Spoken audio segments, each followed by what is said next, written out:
Olá, meu nome é Gilmar Botelho e sejam bem-vindos ao meu canal Gilmar Botelho Plus. Hoje nós vamos falar sobre os aspectos farmacológicos da digoxina. Hoje nós iremos falar sobre a digoxina. Ela é indicada no tratamento da insuficiência cardíaca congestiva, quando o problema dominante é a disfunção sistólica. Nesse caso, o benefício terapêutico é maior nos pacientes com dilatação ventricular. A digoxina é indicada especificamente quando a insuficiência cardíaca é acompanhada de fibrilação atrial. Ela é também indicada no tratamento de certas arritmias supraventriculares, particularmente fibrilação ou fluxo atrial crônico. Essa é a estrutura química do fármaco. Porém, ela é separada em duas partes, a porção açúcar e a porção núcleo esteroidal, ou a glicona, mas isso nós vamos ver um pouco mais para frente. Esse medicamento ele possui apenas um nome comercial, digoxina, ele é comercializado com esse nome. E ele é vendido em duas formas farmacêuticas, o comprimido via oral e o elixir via oral. Vamos falar um pouquinho sobre a insuficiência cardíaca, mas qual que é o conceito disso? A insuficiência cardíaca ela é um débito cardíaco inadequado para fornecer oxigênio e nutrientes para os tecidos e para os órgãos. Ou seja, o coração ele não consegue bombear o sangue de uma forma adequada. Ele tem um problema ou na sístole, ou na diástole, ou em ambas. E o próprio corpo ele consegue detectar esse débito cardíaco inadequado. E ele tenta compensar esse quadro podendo usar um mecanismo do sistema nervoso autônomo simpático, que são detectados pelos baroreceptores. Esses baroreceptores, na verdade, eles detectam a pressão arterial, porém, indiretamente, eles detectam a frequência cardíaca. E com o aumento do desempenho do coração devido ao aumento da pré-carga e da pós-carga, ele vai tentar compensar a frequência cardíaca com o aumento da contratilidade. Mas o que é isso? Pré-carga, pós-carga, contratilidade? A pré-carga é caracterizada pelo aumento da força que o coração faz para ejetar o sangue para o corpo. E geralmente ela é aliviada com algum tipo de diurético. A pós-carga é o aumento da resistência vascular periférica. E ela pode ser aliviada com algum tipo de vasodilatador. E a contratilidade é a frequência que o coração contrai e relaxa. Então, com o aumento disso, o coração, o músculo cardíaco, ele leva a uma exaustão, certo? Agora nós vamos falar um pouco da constituição química da digoxina. Ela pode ser separada em duas partes. Na porção açúcar, que é usada para liberar o princípio ativo, e a parte núcleo esteroidal, ou pode ser chamado a glicona, que é realmente o princípio ativo. No corpo, essa medicação ela vai ter 75% de absorção oral, 25% ligada à albumina, um tempo de vida de 40 horas em média, e o metabolismo é renal.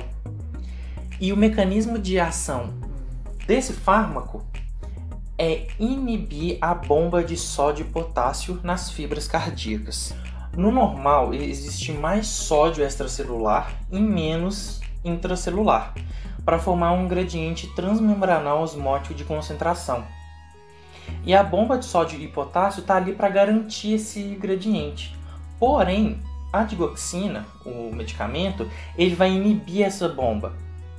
Então, para garantir esse gradiente, em vez do sódio entrar na célula, o cálcio que vai entrar na célula.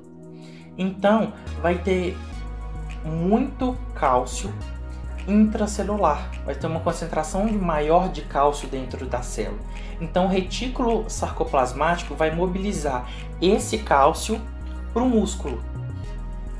Então, quanto mais cálcio no músculo, mais contratilidade o coração vai ter. Um dos efeitos adversos no uso desse medicamento são as arritmias cardíacas. com o uso da droga, tem uma diminuição dos canais de sódio disponíveis.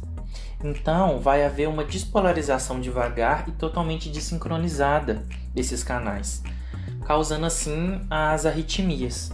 Geralmente, no uso desse medicamento, é utilizada uma associação com xilocaína ou lidocaína para prevenir esse efeito arrítmico, essa arritmia cardíaca.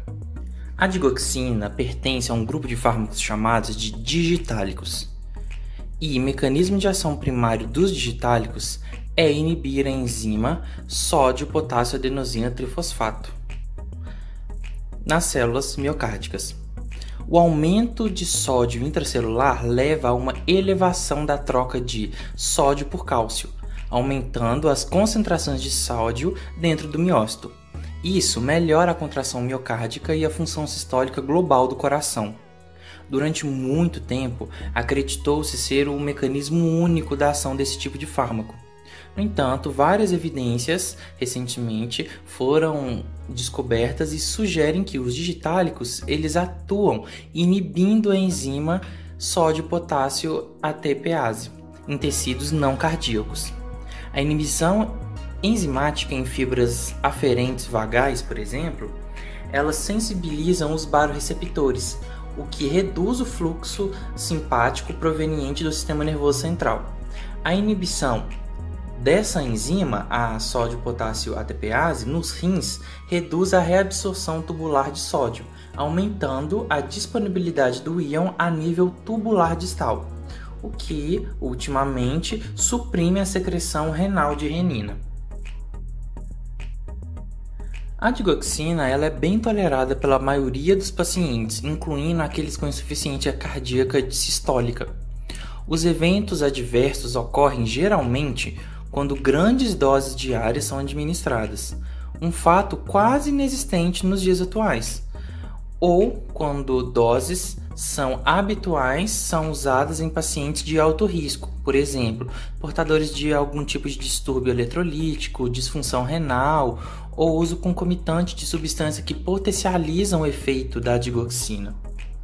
Alguns achados que são os mais comuns de toxicidade são as arritmias cardíacas, alterações gastrointestinais, anorexia, náuseas, vômitos.